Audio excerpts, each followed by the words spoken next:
पौराणिक कथाओं में आज हम सुनेंगे जितिया व्रत कथा, जिसे जीवित पुत्रिका व्रत कथा भी कहते हैं। इस कथा के सुनने से पहले अगर आपने चैनल को सब्सक्राइब नहीं किया है तो अवश्य कर दें, साथ ही साथ लाइक और शेयर भी करें। जितिया व्रत हर साल अश्विन मास की कृष्ण पक्ष की सप्तमी से लेकर नवमी तक किया जाता है। सप्तमी को खरना करके अष्टमी को व्रत रखा जाता है और फिर नवमी को व्रत का पारण किया जाता है। जितिया व्रत की कथा में 3 कथाओं का वर्णन मिलता है।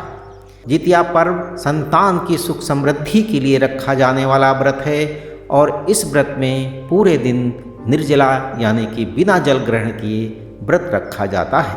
ये अश्विन माह में कृष्ण पक्ष के 7वें से 9वें चंद्र दिवस तक 3 दिनों तक मनाया जाता है। तो जितिया व्रत की पूजा विधि और कथा हम विस्तार से सुनते हैं। जितिया व्रत के पहले दिन महिलाएं सूर्योदय से पहले जागकर स्नान करके पूजा करती हैं और फिर एक बार भोजन ग्रहण करती हैं और इसके बाद पूरा दिन निर्जला व्रत रखती हैं। और इसके बाद दूसरे दिन सुबह सवेरे स्नान के बाद महिलाएं पूजा पाठ करती हैं और फिर पूरा दिन निर्जला व्रत रखती हैं। व्रत के तीसरे दिन महिलाएं पारण करती हैं। सूर्य को अर्घ्य देने के बाद ही महिलाएं अन्न ग्रहण कर सकती हैं। मुख्य रूप से पर्व के तीसरे दिन झोर, भात, मरुआ की रोटी और नोनी का साग खाया जाता है।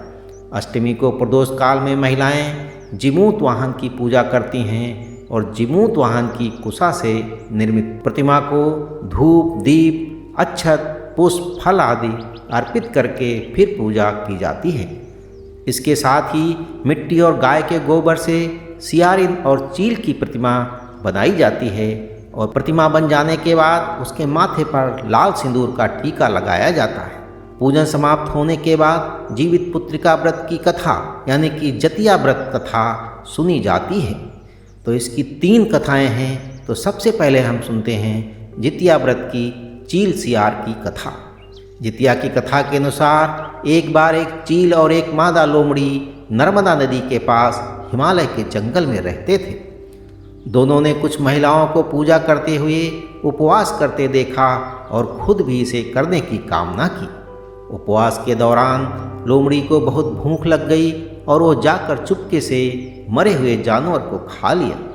और दूसरी ओर चील ने पूरे समर्पण के साथ व्रत का पालन किया और उसे पूरा किया। अगले जन्म में दोनों ने मनुष्य रूप में जन्म लिया। चील के कई पुत्र हुए और सभी जीवित रहे, लेकिन सियार के पुत्र होकर मर जाते थे। इससे बदले की भावना से उसने चील के बच्चे को कई बार मारने का प्रयास भी किया, लेकिन वो सफल नहीं हो पाई।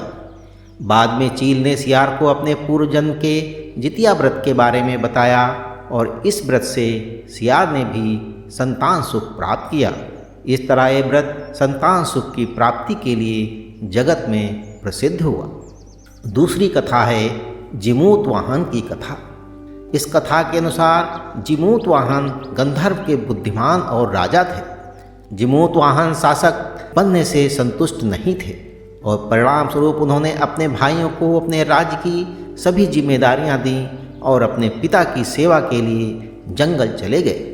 एक दिन जंगल में भटकते हुए उन्हें एक बुढ़िया विलाप करती हुई मिलती है। उन्होंने बुढ़िया से रोने का कारण पूछा।